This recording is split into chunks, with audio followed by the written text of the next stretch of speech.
এটা রক্তাক্ত কিভাবে হলো? আমি একটু জি, ১ মিনিটের মধ্যে সেটা বলি। সেটা হচ্ছে ওই যে জি। আমি বললাম আমাদের লক্ষ, লক্ষ সাথী আসতেছিল। টঙ্গী মাঠে আমাদের যে মার্কাজ ওইটার ভিতরে ৫-৭ হাজার মানুষ থাকতে পারে।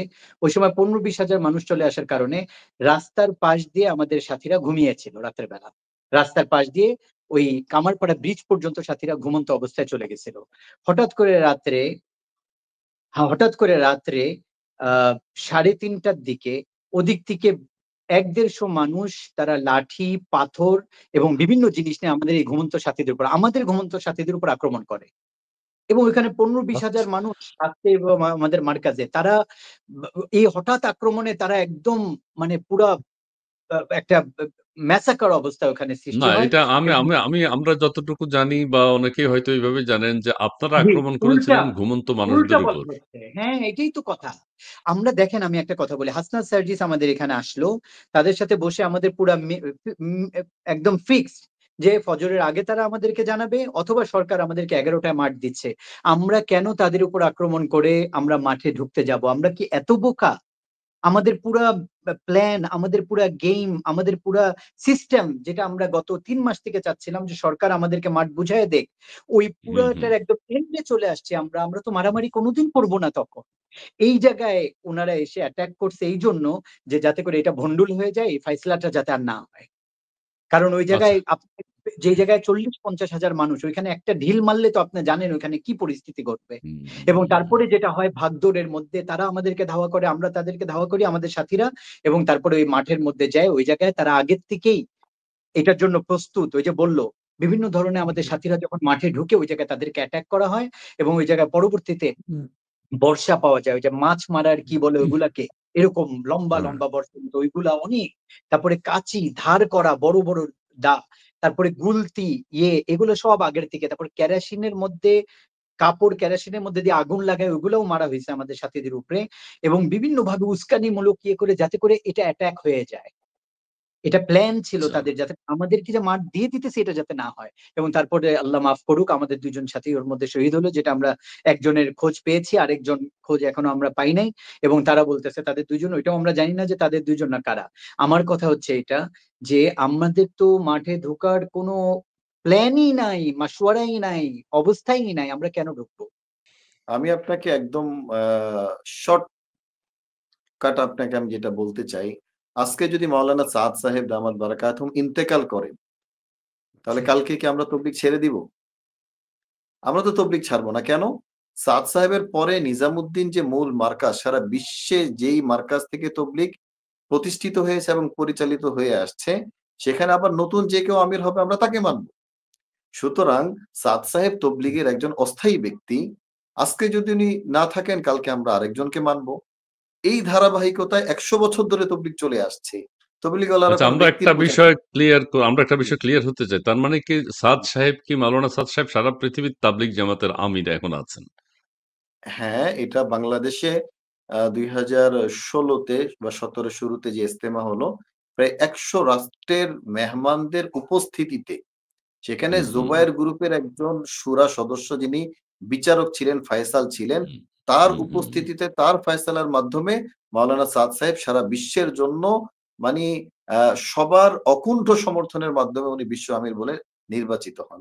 যারা বলে উনি অটো আচ্ছা। আমির হয়ে গিয়েছেন, এটা হচ্ছে তার বিরুদ্ধে প্রকাশ্য একটা অপবাদ। আসলে আকীদাগত কোনো পার্থক্য নাই। এখানে তবলিগের কিছু উসুল, কিছু তবলিগের নিয়ম কানুন। সেই কানুনগুলাকে জুবায়েরপন্থী ভাই যারা আছেন বা তাদের মুরব্বিরা যারা আছেন তারা এটা মানবেন না। এই বিধায় তারা এখান থেকে আলাদা হয়ে যান। তার মধ্যে মূল একটা জিনিস যেটা সেটা হচ্ছে এটাই যে ইমারত এবং আমির দিয়ে যে তবলিগের মেহনত গত ১০০ বছর থেকে পুরা পৃথিবীতে চলে আসতেছে এবং তার পরবর্তীতেও আল্লাহর রাসূল সাল্লাল্লাহু আলাইহি সাল্লামের জামানা থেকে শুরু করে এই পর্যন্ত ইমারতের মাধ্যমে দ্বীনের যেকোনো কাজ দুনিয়াতে চলে আসতেছে আমির হওয়া। এবং আল্লাহর রাসূলের হাদিস আছে যদি ২ জন হও তার মধ্যে একজন আমির, ৩ জন থাকলে তার মধ্যে অবশ্যই একজন আমির বানাও। আর না হলে তোমাদের মধ্যে শয়তান ঢুকবে। সো ওই মূলনীতিতে তবলিগের মেহনত ইমারতের আন্ডারে, আমিরের আন্ডারে চলে আসতেছে। উনাদের কথা হচ্ছে যে আমরা আমির মানব না। মাওলানা সাদ সাহেবের বিরুদ্ধে যেই অ্যালিগেশন গুলা তারা লাগায় এগুলা আসলে উনাকে বিতর্কিত করার জন্য, মিথ্যা সত্য মিলিয়ে তাকে বিতর্কিত করার জন্য একটা জিনিস, একটা অস্ত্র এটা। যে প্রথমেই যদি আমরা বলি আমরা আমির মানবো না, তাহলে তো তাদেরকে মানুষ ধরবে, তোমরা কেন মানবা না? তারা ওই আগে আমির মানবো না এটা না বলে তারা উনার বিরুদ্ধে মিথ্যা অ্যালিগেশন গুলা লাগালো, যাতে করে এই লোকটা বিতর্কিত হয়ে যায় আর তাকে সরানো তাদের জন্য সহজ হয়ে যায়। তো আচ্ছা, তাদের মাওলানা মূল সাদ দুইটা- সাহেব কখন থেকে তাবলিগের আমির হয়েছেন একটু যদি আমাদের বলেন? তবলিগের আ 1924 সালে মৌলানা ইলিয়াস সাহেব রহমতুল্লাহ শুরু করছিলেন, উনি তবলিগের আমির ছিলেন। পরবর্তীতে উনার ছেলেকে উনি নিজে আমির বানিয়ে যান, মৌলানা ইউসুফ সাহেব জি। রহমতুল্লাহ, উনি তবলিগের আমির ছিলেন। পরবর্তীতে মৌলানা ইউসুফ সাহেব রহমতুল্লাহ আলাইহি যখন ইন্তেকাল করেন, তো পরামর্শ করে আমির বানানো হয় মৌলানা এনামুল হাসান সাহেব রহমতুল্লাহ আলাইহিকে। উনি তবলিগের 30 বছর আমির ছিলেন, উনি মারা যান 1995 সালে। জি। 1995 সালে আমির বানানোর জন্য 10 জনের একটা জামাত বানানো হয়, উনারা বসেন এবং ওর মধ্যে মৌলানা সাদ সাহেবকে এবং উনার আরেক চাচা মৌলানা জুবাইরুল হাসান সাহেব, এই দুইজন, এই দুইজনকে মূলত একটা জামাত, এবং তার মধ্যে মৌলানা সাদ সাহেবের নানা মৌলানা জোহেরুল হাসান সাহেবকে, এই 3 জনের একটা জামাত বানানো হয়। এবং বলা হয় যে এই দুইজন, উনাদের বয়স যেহেতু একটু কম আর নানার বয়স বেশি, তো নানার মাথায় এই দুইজন তবলিগের মেহনত নিয়ে চলতে থাকবে।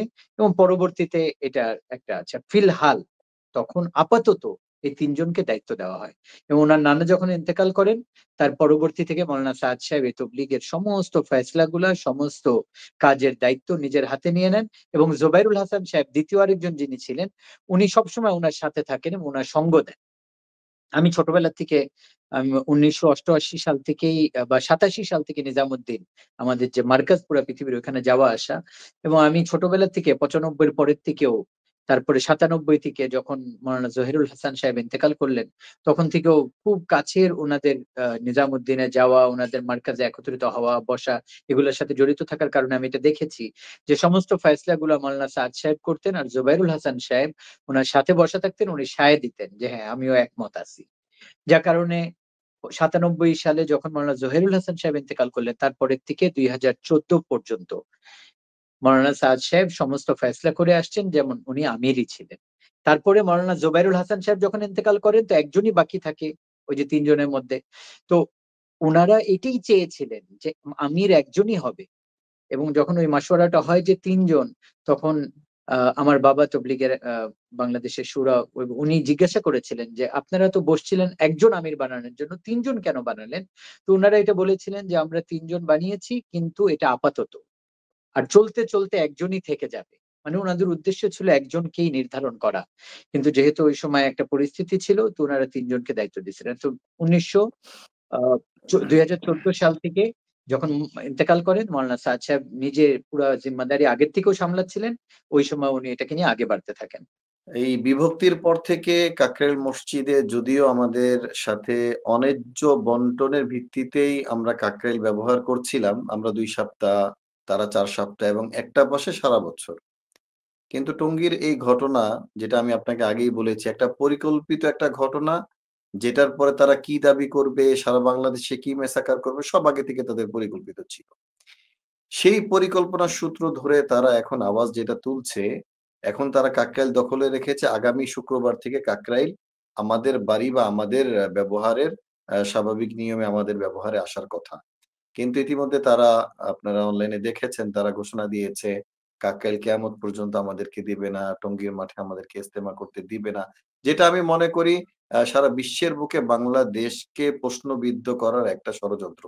আর সারা বিশ্বের বুকে বিশ্ব ইজতেমার যে ভাবমূর্তি, সেটাকে বিনষ্ট করার একটা গভীর ষড়যন্ত্র। যারা চাচ্ছে বাংলাদেশের বিশ্ব ইজতেমা, তারা যেটা করে এটা তো ওসামা ভাই বললেন, তেমন কোনো মেহমানই নাই। মাওলানা সাদ সাহেব না আসা সত্ত্বেও আমাদের ২য় পর্বের ইজতেমায় প্রায় ৮ থেকে ১০,০০০ মেহমান প্রতি বছর আসছেন। তো যদি আমাদের ইজতেমাটা বন্ধ না করা হয়, তাহলে তো জাতির সামনে এটা স্পষ্ট হয়ে যাচ্ছে যে জুবাইরপন্থীদের ইজতেমায় বিদেশি মেহমান নাই। তাহলে ওয়ার্ল্ড ক্লাস ইজতেমা হচ্ছে ২য় পর্বের ইজতেমা, মাওলানা সাদ সাহেবের অনুসারীদের ইজতেমা। আমরা আগেই বলে এসেছি যে সাদ সাহেব যদি আসেন, তাহলে এই সংখ্যাটা ৩০,০০০ হইতে পারে, ৫০,০০০ হইতে পারে। সারা বিশ্বের বুকে ইজতেমার সেই যে ভাবমূর্তি, এটাকে আরো উজ্জ্বল হবে। তো তারা এখন অন্যায়ভাবে যে দাবিগুলি করছে, যে দাবির পক্ষে প্রশাসনকে চাপ দেওয়ার চেষ্টা করছে যে আমরা কাকাইলেও ছাড়বো না, আমাদেরকে ইস্তেফা করার সুযোগ তারা দিবে না। আমি মনে করি হুম। যে টঙ্গীর একটা ঘটনা তারা ঘটিয়েছে, সামনে আমি জানি না এই সমস্ত দাবি করে বাংলাদেশে আরো কত অঘটন ঘটানোর পরিকল্পনা তারা নিয়েছে। যদি প্রশাসন সঠিক সময়ে এটার পদক্ষেপ না নেয়, তাহলে আমি মনে করি যে যেহেতু নিজামুদ্দিনের অনুসারী শুধু ঢাকায় না, বাংলাদেশের পথে প্রান্তরে প্রত্যেকটা মসজিদ গ্রাম-গঞ্জে নিজামুদ্দিনের সাথীরা ছড়ানো ছিটানো, যারা নিজামুদ্দিন বা এই তবলিগ যে শত বছরের তবলিগ, এটার জন্য তাদের জীবন মরণের প্রশ্ন, তাদের আ জীবনটাই এই মেহনতের কারণে পরিবর্তন হয়েছে। এই কর্মীরা তো এটা মেনে নিবে না। এই কর্মীরা তো এই অন্যায় দাবি মানবে না। তার মানে তাদের এই দাবিগুলি হচ্ছে সারা বাংলাদেশকে অস্থিতিশীল করার আরেকটা নীল নকশা। এখন আপনারা কি প্রশাসনের কাছে আবার কোনো দাবি জানিয়েছেন? এই যে 18ই ডিসেম্বরের পরে যে পরিস্থিতি যাতে নিয়ন্ত্রণে রাখা হয়, কোনো অবিচার, অন্যায় কোনো পক্ষ থেকে যাতে না হয় সেজন্য কোনো আর্জি পেশ করেছেন? আমরা সাংবাদিক সম্মেলনের মাধ্যমে আমাদের দাবিগুলি জানিয়েছি। কাকরাইল থেকে চিঠি ইস্যু করে আমরা সারা বাংলাদেশে আমাদের অবস্থান জানিয়েছি। কিন্তু আমরা যে বিষয়টা 18 ডিসেম্বর লক্ষ্য করেছি, স্বরাষ্ট্র উপদেষ্টা উনি মাওলানা মামুনুল হক সাহেব, যিনি ওই পক্ষের, নিজে স্বঘোষিত, উনি আমাদের কাছে এসে বসছেন এবং নিজে বলছেন যে আমি জুবাইরপন্থীদের লোক। আমরা বলেছি আপনি কেন জুবাইরপন্থী হবেন? আপনি ৩য় পক্ষ হন। বলে না আমি ৩য় পক্ষ না, আমি জুবাইরপন্থীদের লোক। আমি বললাম আপনাকে আল্লাহ সম্মান দিয়েছে। আমরা তো আপনাকে আমাদের লোক মনে করি। আপনি ৩য় পক্ষ হয়ে ২ ভাইয়ের মধ্যে ঝগড়া লাগলে যেমন বাবা এটাকে মিটিয়ে দেয়, সেই ভূমিকায় আপনি অবতীর্ণ হন। আপনি কেন ওই পক্ষের হতে যাচ্ছেন? দারুল উলুম দেওবন্দ তো বলেছে আমরা কোন পক্ষে না।